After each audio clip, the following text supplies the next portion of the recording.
Halo, kenalin, nama aku Ismail. Aku berasal dari Provinsi Aceh, atau lebih tepatnya di Kabupaten Aceh Singkil. Itu berada di selatan Provinsi Aceh. Aku sekarang berada di Yogyakarta dan sedang berkuliah di Akademi Komunikasi Radia Binataba, Yogyakarta, di jurusan D3 Penyiaran atau Broadcasting. Nah, motto hidup aku adalah do everything what you want. Artinya adalah lakuin apapun yang kamu mau tanpa mikirin perkataan orang lain. Oke, kali ini kita akan bahas tentang apa itu pola pikir. Pola pikir sendiri atau mindset adalah cara menilai dan memberikan kesimpulan terhadap sesuatu berdasarkan sudut pandang kita. Jadi perbedaan pola pikir seseorang disebabkan oleh bedanya jumlah sudut pandang yang dijadikan dasar atau landasan. Banyaknya sudut pandang seseorang untuk berpikir dipengaruhi oleh emosi atau mentality, pendidikan, dan pengalaman. Ada beberapa bagian dalam pola pikir. Yang pertama, berpikir kritis, merupakan upaya pendalaman kesadaran serta kecerdasan membandingkan dari beberapa masalah yang sedang dan akan terjadi ke depannya, sehingga menghasilkan sebuah kesimpulan dan gagasan yang dapat memecahkan masalah tersebut. Yang kedua, berpikir secara logis adalah suatu proses berpikir dengan menggunakan logika yang rasional dan masuk akal. Dengan berpikir logis, kita akan mampu membedakan dan mengkritisi kejadian-kejadian yang terjadi pada kita saat ini, apakah kejadian itu akan masuk akal dan sesuai dengan ilmu pengetahuan atau tidak. Berpikir kreatif merupakan suatu kepiawaian pola berpikir kita yang didasari dengan pemahaman yang mendalam tentang konsep yang telah diketahui sebelumnya dan kemudian memberikan suatu perubahan.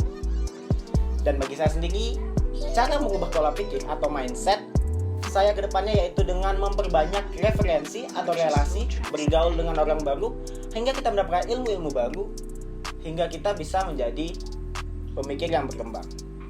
Selanjutnya, kita akan membahas tentang 7 kebiasaan efektif yang akan membuat kita menjadi lebih maju. Yang pertama, menjadi proaktif. Maksud dari menjadi proaktif adalah merupakan perilaku mengambil inisiatif untuk mengubah keadaan di sekitar kita menjadi lebih baik. Tidak hanya merubah keadaan tentunya, sikap proaktif juga berani bertanggung jawab atas diri sendiri.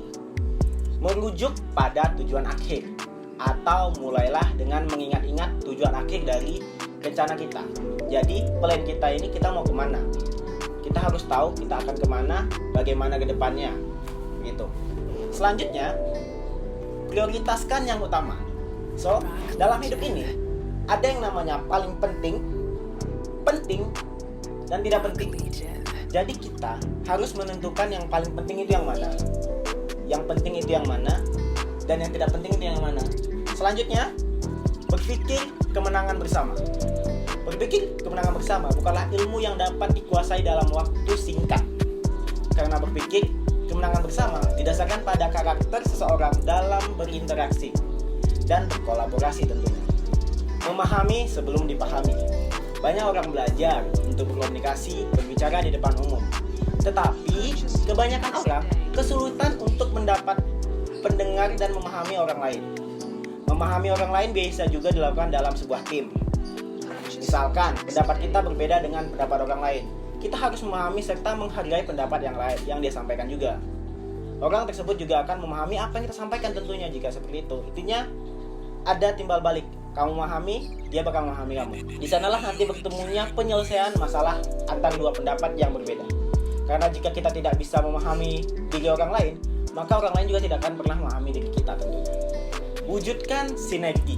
Salah satu hasil upaya manusia yang paling tinggi adalah mewujudkan sinergi. Sinergi sendiri berarti keseluruhan lebih besar dari penjumlahan tiap bagian. Efisiensi meningkat karena suatu atau satu ditambah satu sama lain menjadi 3. Jadi 1 tambah 1 2, 2 tambah 2 4. Jadi semakin banyak ditambah maka akan semakin banyak efisiensinya. Hal ini dapat terjadi karena inti sinergi adalah menyadari perbedaan dan menyatukan untuk mencapai hasil yang lebih baik. So, much better lah itu ya. Yang terakhir, mengasah gergaji. Maksudnya apa sih? Mengasah gergaji adalah kebiasaan ketujuh. Pada dasarnya mengekspresikan dan memperbaharui keempat dimensi dari fisik, mental, spiritual, dan emosional, secara teratur dan konsisten dengan cara yang bijaksana dan seimbang. Untuk melakukan ini, kita harus proaktif. Kenapa? Kegiatan ini merupakan aktivitas di kuadran 2 dan kuadran 3. Seperti yang telah dibahas di kebiasaan ketiga, ini adalah investasi tunggal yang paling kuat yang bisa kita buat kepada diri kita sendiri. Hanya kita sendirilah yang dapat membuat diri kita efektif. Kesehatan fisik mempengaruhi kesehatan mental, dan kesehatan spiritual mempengaruhi kekuatan emosional atau kekuatan sosial. Di dimensi manapun, di dimensi siapapun, meningkatkan kemampuan Anda untuk menjalani setidaknya 1 dari 7 kebiasaan ini akan meningkatkan efektivitas dalam hidup Anda.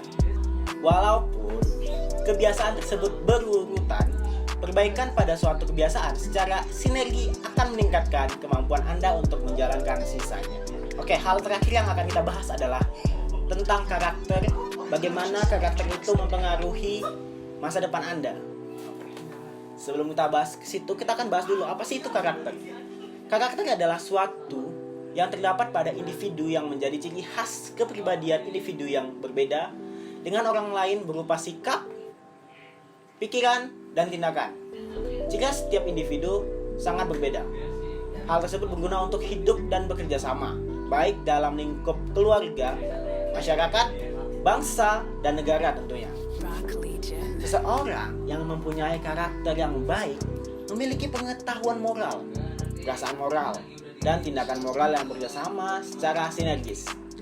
Adanya karakter ini hendaknya mampu membuat individu untuk berlaku baik sehingga akan menjadi kebiasaan dalam kehidupan sehari-hari.